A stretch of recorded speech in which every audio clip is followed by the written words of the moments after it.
कर्नाटकच्या हुबळी धारवाड महानगरपालिकेतील काँग्रेस पक्षाचे नगरसेवक निरंजन हिरेमठ यांच्या मुलीची कॉलेजमध्ये भरदिवसा चाकूने भोसकून हत्या करण्यात आली आहे। या घटनेचे संपूर्ण कर्नाटकमध्ये तीव्र पडसाद उमटत आहेत आणि संताप व्यक्त केला जात आहे।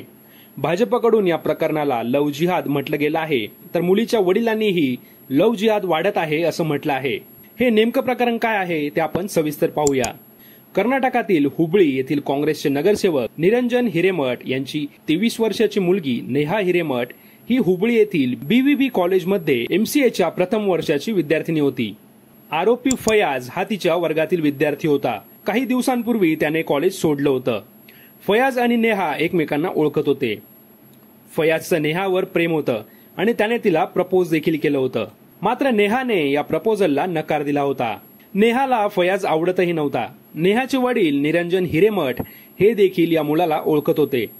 त्यांनी फयाजला देखील समजावलं होतं, आम्ही हिंदू आणि तू मुसलमान आहे, त्यामुळे संबंध जोडू शकत नाही असं त्याला सांगण्यात आलं होतं।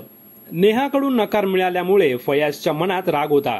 या रागातूनच फयाज गुरुवारी दिनांक 18 एप्रिल 2024 रोजी कॉलेजच्या कॅम्पसमध्ये गेला। तेथे तो नेहाला भेटला। त्यांच्यामध्ये काही वेळ चर्चा झाली आणि अचानक फयाजने नेहाला चाकू मारला। त्यामुळे नेहा जमिनीवर कोसळली। नेहा खाली पडल्यानंतर फयाजने नेहाच्या मानेवर छातीवर चाकूने सपासप वार केले। नेहा रक्ताच्या थारोळ्यात पडली। नेहाला हॉस्पिटलला नेण्यात आलं, मात्र त्यापूर्वीच तिचा मृत्यू झाला होता। फयाजने हल्ला करून तेथून पळ काढला, मात्र पोलिसांनी फयाजला केवळ 90 मिनिटांमध्येच अटक केली।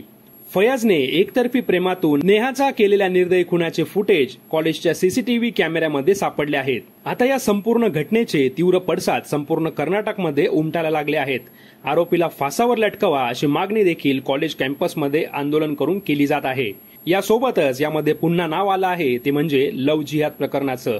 भाजपचे केंद्रीय मंत्री प्रल्हाद जोशींनी हे प्रकरण लव्ह जिहाद असल्याचं म्हटलं आहे। जेव्हा पीडित मुलीने आरोपीच्या प्रेमाला नकार दिला, त्यातूनच हा गुन्हा घडला आहे असं प्रल्हाद जोशींनी म्हटलं आहे।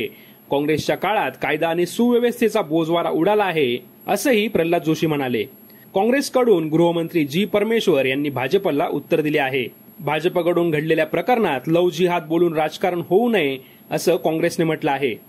नेहा आणि फयाज या दोघांमध्ये प्रेम संबंध होते आणि नेहाने फयाज पासून दूर जाण्याचा प्रयत्न केल्याने फयाजने रागात हे कृत्य केलं आहे असं जी परमेश्वर यांनी म्हटलं आहे। त्यांच्या या वक्तव्यावर नेहाच्या वडिलांनी उत्तर दिलं आहे। नेहाचे वडील म्हणाले, माझी मुलगी काय होती ते आम्हाला चांगलं माहीत आहे, त्यामुळे तिच्या चारित्र्यावर बोलून आमच्या कुटुंबियांची बदनामी सरकारने करू नये।